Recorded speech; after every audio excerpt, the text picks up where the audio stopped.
Hello everybody, thank you for tuning in. My name is Zanaris and we're here today with a 1 versus 1 on the map Metalopolis. We do have a Terran player whose name I'm unfortunately not able to pronounce or read. We'll just refer to him as Terran. The Protoss player AxisMinok spawning as the purple Protoss in the 12 o'clock position. So both of these players are spawning relatively close to each other. You can see just a quick glance at how close the bases are. You can actually get both of them on the same screen. Starting positions are very close indeed. Actually, it's kind of similar to Scrap Station in that regard, about the same rush distance here. So we might see some aerial-based play, but that's entirely dependent on if the players scout each other. Obviously, there's two more starting positions, right here and right here. And it's very likely that the Protoss and the Terran aren't going to scout right here just to start. Usually what happens, you'll see them kind of do a loop here as they go around, and eventually they'll end up at their opponent's base. Depot going down at the top of the ramp here, a little bit farther back than I would have initially thought he'd want to place it if he was planning to wall off, but I don't think that's going to be the case just yet. Looks like he's actually getting in position to throw down something here, probably a barracks. Yeah, there that goes. Not too surprising there at all. Gateway coming down the line as well for the Protoss player. Not too uncommon timing right now, 13 supply. So yeah, like I said, it's still pretty early in the game, not really able to tell too much by what strategies they're going to go. Protoss dropped down their gas as well, currently sitting at 15 supply. I think he dropped it right at the end of 14, just going into 15 there. Sure enough, he is sending his probe out to scout the 8 o'clock position, so he will make his way over here last. Terran getting his gas as well. I think he could drop that at 14 supply. Probably have an orbital command coming here. It looks like he's actually going to be delayed by this SCV. No, he actually canceled that. Okay, so he's going to cancel that, get the orbital command morphing there, and maybe transfer some SCVs over to gas. Like I said, very standard opener for the Terran player, as he does send out his own SCV to scout out. And it looks like he's actually going to go up here first, so he will actually see what the Protoss has. And right now, AxisMinok does have a second assimilator dropping before the cybernetics core is done. You see there's no other gateways, there's nothing like that, so I'm thinking we're going to see kind of a mid-game base play. Maybe 2-gate throwbow, maybe 3-gate. We'll keep an eye on that and just see what happens. Meanwhile, the SCV is going to come in here and scout. He sees exactly what's going on. Check that out. He sees the first gas, second one, and now he's just going to park it right here. Meanwhile, the Protoss does have a probe up here. However, the Marines are in a good position to deny scouting. Not what the Protoss was hoping for at all. You see, he did drop down something, although I don't know if he actually clicked on that to see what it was. We, of course, can see it's a factory. Now, the Protoss players actually see that he dropped the robotics facility right there, and he is currently boosting out the sentry. The reason he's doing that is he wants to have a force field here as soon as possible. What's going on here is the second gateway, of course, is going down as well. Of course, he wanted to do that after the SCV left, but more importantly, the Terran player knows what the Protoss is doing now, obviously. So he wants to get that sentry out for the force field on the ramp in case there's some sort of early aggression, which this build is slightly vulnerable to. Of course, without 4 gateways or 3, you're really not going to be able to get out as many units to defend against, an early barracks push or anything like that. But right now, the Terran player knows what's going on, so he is going to throw down a tech lab, second barracks, getting a reactor here, and it looks like we're going to see some sort of Marine siege tank play. That's going to be my guess at this point. Maybe an aggressive push with, maybe some missile turrets and bunkers. It's all going to depend on it's all going to come down to the timing of the attack here. If the Protoss can establish himself with a few Immortals, maybe a Colossus, that attack really isn't going to be very effective. We see right now that another pylon is going down, so the Protoss is continuing to build up. Obviously, the Observer is on the way. Once that Observer gets down here, he'll be able to see what the Terran player is doing, so he'll be able to prepare for that. But for right now, he is still working off of the 2 gateways here, not current boosting at all or anything. Doing a good job keeping ahead on the supply. We can take a look at the army count, and you'll see the Protoss is slightly ahead in terms of the quantity here. But obviously with the bunker here, the Terran is not looking to move out just yet. He wants to establish kind of a defensive posture for the moment, just so that way he can get his tech going. Right now we can see his siege tank is on the way, just about complete, and still producing the Marines. They have 3 on the way. They're not going to have any upgrades, obviously. There's no tech lab here.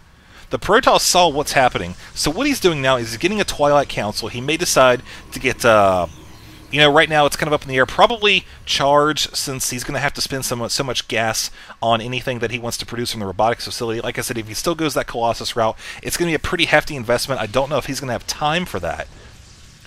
Another pylon down here. This will actually be really helpful. He'll be able to warp in units from 2 different directions. Obviously, the top of the ramp right here, all 3 actually, down here at the base of the ramp, and now here to catch any straggling units that happen to be lagging behind there. Of course, that observer did go down, but not before noticing the siege tanks and the Marines. So now, like I said, he is well equipped with the knowledge of what he has to go up against here. Zealot leg speed is on the way. That'll definitely help close the gap with the Marines and siege tanks. And an Immortal, I like this a lot. Very useful for busting through those enemy lines, especially if you can get it taking a bunch of the damage there. We have a Warp Prism as well. This could be for a counterattack. You know, it remains to be seen. We'll keep an eye on that definitely, though, as more Zealots are warping in. Terran obviously knows what he is up against here. I don't think he actually saw all the gateways in that. I think he sees 3 of them. So he may just be thinking 3-gate robo, but he definitely does not know about the charge. Of course, the sentries here, he's able to hold off this attack, at least for a little bit. Looking at the energy right now, check that out. You see he's got 121, 182, 154. So this attack really isn't going to have too much of an effect just yet. Although it's going to be entirely dependent on how aggressive he is with these siege tanks and whether or not he can get some vision of what's going on at the top of the ramp here. Obviously, some well-placed siege mode shots can take out these sentries very quickly. There goes the Warp Prism. Looks like it's going to just park itself for a little bit. They're going to keep an eye on that. I'm sure that's going to be key in this fight. Zealots did come over here and chase away some of the Marines. You see one of them did die, I think right here-ish, and the rest of them did run to the back of the base. So the Terran player does know this attack is cut off. He's going to have to reinforce it a good bit. Oh, man, but here comes the Immortals with the Warp Prism dropping down to the base of the cliff. I really think this is going to be critical in breaking through these lines because these Immortals coming from a completely different direction will not be funneled through this choke point here. It's going to allow these Zealots to charge down, absorb a lot of the Marine damage in the bunkers, and get right up in the face of the Marines that aren't there. You can see a couple of them are still hanging out, while the Immortals can come over right here and look at the defenses. You can see the Terran player really doesn't have a whole lot in the way of southern defenses right here. Warp Prism hanging out just outside of the Terran base. You can see a medevac is on the way. Here come the Immortals taking the first shot, and the Zealots taking some shots as well. But the Protoss is moving down to the base of the ramp, looking to make a full-on attack to break this line. The Immortals are actually doing a great job busting through the siege tanks and the bunkers. Look at that right there, even bringing down some of the Marines. This defense is over, ladies and gentlemen. There's no way the Terran can reinforce this whatsoever. Obviously, the engineering bay going down as well. Still, it delayed the expansion, but, really it remains to be seen whether or not that would have even come just yet. Probe is going to come down here as well, possibly to do some proxy position. But no, that is not going to be needed because the Zealots, and I think there was a Stalker in there too, went right into the mineral line, tried to bring down some of the SCVs, and put some pressure on the Terran player. Obviously, we have a couple sentries and a Stalker here as well. No upgrades just yet for the ground units on either side, but still, there is one siege tank here, but look at this. He's actually, I like the positioning on this a lot. Well, not this guy. This guy is going to die very quickly. But what he did, he brought the units in through here and denied the Terran player any more gas. Very good stuff, and it's also bringing the Marines away with nice force field placements, keeping these Marines busy, allowing the Protoss to come up to the top of the ramp here. Now the SCVs are going to come in here, try to tank some of the damage from the Zealots, but nice force field once again, blocking the Marines and SCVs in here, and allowing the Protoss to do even more damage to the base. You see he's backing out now. He wants to try to do a little bit of damage to the barracks, maybe take down this advanced structure, but he is eventually going to have to run away. He realizes he's not really that well equipped to deal with the Marines. Immortals, while fantastic against units such as siege tanks and defensive structures, not very good against Marines. Obviously, Marines can burst them down very quickly since their shields do not mitigate that low of a damage.